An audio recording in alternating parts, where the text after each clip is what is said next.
Hello everyone, welcome back to your channel let's success. इस video class में हम लोग आज की वेरी इंपॉर्टेंट न्यूज़ को कवर करेंगे। यदि आपने अभी तक इस चैनल को सब्सक्राइब नहीं किया तो प्लीज़ आके सब्सक्राइब कीजिए। हम लोग वीडियो शुरू करते हैं।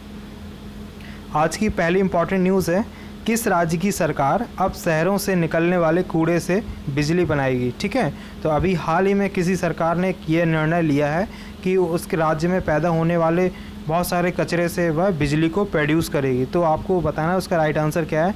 उसका राइट आंसर है उत्तराखंड। तो उत्तराखंड की सरकार ने अभी हाल ही में ये फैसला लिया है। ठीक है, आपको देख लेते हैं थोड़ा इसके बारे में।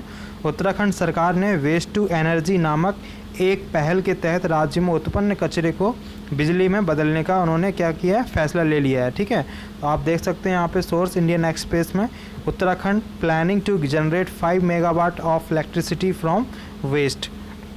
आप देख लीजिए, उत्तराखंड पर्यावरण संरक्षण और प्रदूषण नियंत्रण बोर्ड के अनुसार इस कचरे से 5 मेगावाट बिजली पैदा हो सकती है और इससे साथ साथ प्रदूषण को भी नियंत्रित किया जा सकता है। जब वहाँ पर ऐसा प्लांट लगाया जाएगा जो कि कचरे से बिजली को प्रोड्यूस करेगा तो वहाँ जाहिर सी बात है वहाँ पर प्रदूषण की कमी आ जाएगी। ठीक है, तो साथ दो यहाँ पर बेनिफिट हो रहा है। एक तो यहाँ पर बिजली का उत्पादन हो रहा है और प्रदूषण में कमी हो रही है। राज्य सरकार के आंकड़ों के मुताबिक पहाड़ी राज्य में हर दिन 900 टन कचरा पैदा होता है। ऐसा राज्य सरकार का अनुमान है कि वहाँ पर हर प्रतिदिन 900 टन कचरा पैदा होता है, जिससे 5 मेगावाट की बिजली पैदा हो सकती है। ठीक है, तो चलते हैं हम लोग आज की नेक्स्ट इम्पॉर्टेंट न्यूज़ की ओर। नेक्स्ट इम्पॉर्टेंट न्यूज़ है, गैबोन की प्रथम महिला प्रधानमंत्री किसे नियुक्त किया गया है। ठीक है, तो ये आपको बताना है। यहाँ पर इम्पॉर्टेंट न्यूज़ इसलिए हो जाती है यहाँ पर क्योंकि यहाँ पर फर्स्ट प्राइम मिनिस्टर की बात कर रहा है, वो भी women, first women prime minister Gabon की किसे नियुक्त किया गया है। तो ये राइट आंसर है इसका, रोज़ क्रिस्टियन ओसोका रेपोंडा। ये इनका फुल नेम है, आप इसको शॉर्ट में रोज़ रेपोंडा भी बोल सकते हैं। ठीक है, ये हैं Rose Raponda, become the first Gabon prime minister women. ठीक है, जान लेते हैं थोड़ा सा गैबोन के बारे में। गैबोन एक मध्य अफ्रीकी देश है जो कि पश्चिमी तट पर स्थित है और साथ में ये भूमध्य रेखा पर भी ये स्थित है। और इसकी जो राजधानी है वो है लिब्रेविल और वहाँ की जो मुद्रा है उसका नाम है मध्य अफ्रीकी CFA फ्रैंक। और वहाँ की जो ऑफिशियल लैंग्वेज है वो फ्रेंच है, वहाँ पर फ्रेंच लैंग्वेज बोली जाती है। आप लोग देख लीजिए इमेज में, मैप में, ये है भारत और भारत ये है आपको अफ्रीका महाद्वीप। अफ्रीका महाद्वीप के जो वेस्टर्न साइड पर आपको रेड कलर में ये दिख रहा होगा सर्कल, ये है गैबोन। ठीक है, अब हम लोग चलते हैं नेक्स्ट न्यूज़ की ओर। नेक्स्ट इम्पॉर्टेंट न्यूज़ है, ग्लोबल मैन्युफैक्चरिंग रिस्क इंडेक्स 2020 में भारत कौन से स्थान पर रहा है। तो ग्लोबल मैन्युफैक्चरिंग रिस्क इंडेक्स 2020 में आपको बताना है भारत का स्थान कौन सा है। तो इसमें होता क्या है, ग्लोबल मैन्युफैक्चरिंग रिस्क इंडेक्स में यहाँ पर ये देखा जाता है कि कौन सी जगह मैन्युफैक्चरिंग के लिए सबसे अच्छी होगी, जहाँ पर मैन्युफैक्चरिंग ज़्यादा हो सके और वहाँ पे किसी प्रकार का कोई रिस्क ना हो। तो ये सब ध्यान में रखते हुए ये जगह डिसाइड करी जाती है। तो फर्स्ट है चाइना, चाइना ने इसको टॉप किया है। ठीक है, सेकंड पोजीशन पे है USA और थर्ड है इसका राइट आंसर इंडिया। तो इसका आंसर क्या होगा, भारत जो है तीसरे स्थान पर आया है ग्लोबल मैन्युफैक्चरिंग रिस्क इंडेक्स 2020 में। ठीक है, जान लेते हैं थोड़ा सा ये रिपोर्ट किसने प्रस्तुत की सबसे पहले।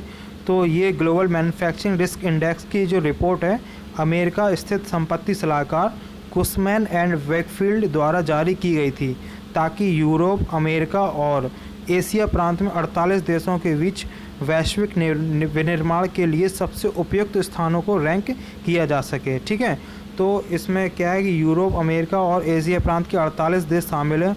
इसमें से हम लोगों को चुनना होता है कि कौन सा देश यानी कौन सी जगह सबसे ज़्यादा ग्लोबल मैन्युफैक्चरिंग के लिए सबसे अच्छी मानी जाती है, उस हिसाब से यहाँ पर रैंकिंग की जाती है। तो यहाँ पर चाइना टॉप किया है, USA ने सेकंड और इंडिया थर्ड पोजीशन पर आया है। तो ये हमारा आंसर है इंडिया। आपको याद रखना है, इंडिया से रिलेटेड सारी चीज़ें एग्ज़ाम में कहीं ना कहीं आपके पूछी जा सकती हैं। और यहाँ पर मैं जो भी क्वेश्चन आपके सामने प्रेजेंट कर रहा हूँ कहीं ना कहीं एग्ज़ाम में आपको ज़रूर देखने को मिलेंगे। ठीक है, बाकी न्यूज़ को मैंने अवॉइड किया है आपके लिए। जो न्यूज़ यहाँ पर प्रेजेंट हो रही हैं बहुत ही इंपॉर्टेंट है, जिन्हें आप स्किप नहीं कर सकते हैं। अब चलते हैं नेक्स्ट न्यूज़ की ओर।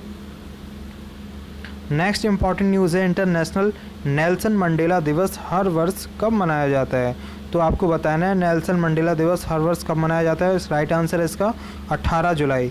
यह दिवस 18 जुलाई को हर साल मनाया जाता है। ठीक है, अब हम लोग जान लेते हैं थोड़ा सा इसके बारे में।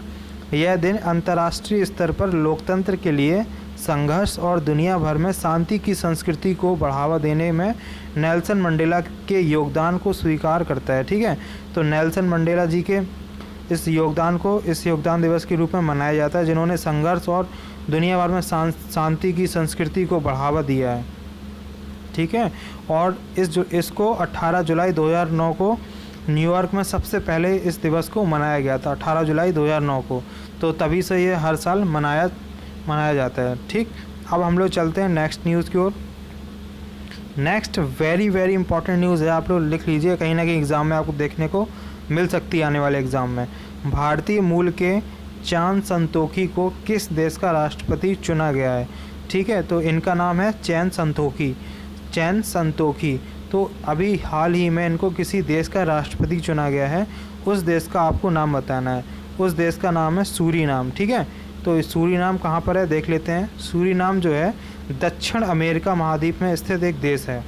कि ये कहाँ पर है? दक्षिण अमेरिका में स्थित देश है। इसकी राजधानी है पारामारिबो और इसकी जो मुद्रा है वो है सूरीनाम डॉलर। अब हम लोग थोड़ा सा इसको देख लेते हैं मैप में, तो और समझ में आ जाएगा। ये है दक्षिणी अमेरिका का मैप। ठीक है, वहाँ की राजधानी, वहाँ की दिख रहा होगा कैपिटल ब्राज़ील। और अब हम लोग देखते हैं सूरीनाम कहाँ पर है दक्षिण अमेरिका में। तो ये सूरीनाम है, ऊपर आपको दिख रहा होगा नॉर्थ रीजन में। तो ये है सूरीनाम और वहाँ की राजधानी पता होना चाहिए पारामारिबो, और वहाँ की मुद्रा क्या है? Suriname dollar. और आज का हमारा आखिरी इम्पॉर्टेंट सवाल है, जिसको आपको कमेंट बॉक्स में उत्तर देना है। ठीक है, सभी लोग कमेंट बॉक्स में इसका आंसर देंगे। क्वेश्चन है 2022 में होने वाले फीफा विश्व कप किस देश में आयोजित किया जाएगा? यानी अब 2022 में जो फीफा विश्व कप आयोजित किया जाएगा तो वह किस देश में आयोजित किया जाएगा? इसका आंसर आपको कमेंट बॉक्स में देना है। ठीक है, तो आज का सेशन हम लोग यहीं पर एंड कर रहे हैं। और आपको अगर वीडियो अच्छा लगा तो आप लोग प्लीज़ लाइक करिए और प्लीज़ कमेंट करके ज़रूर बताइए। Thank you very much.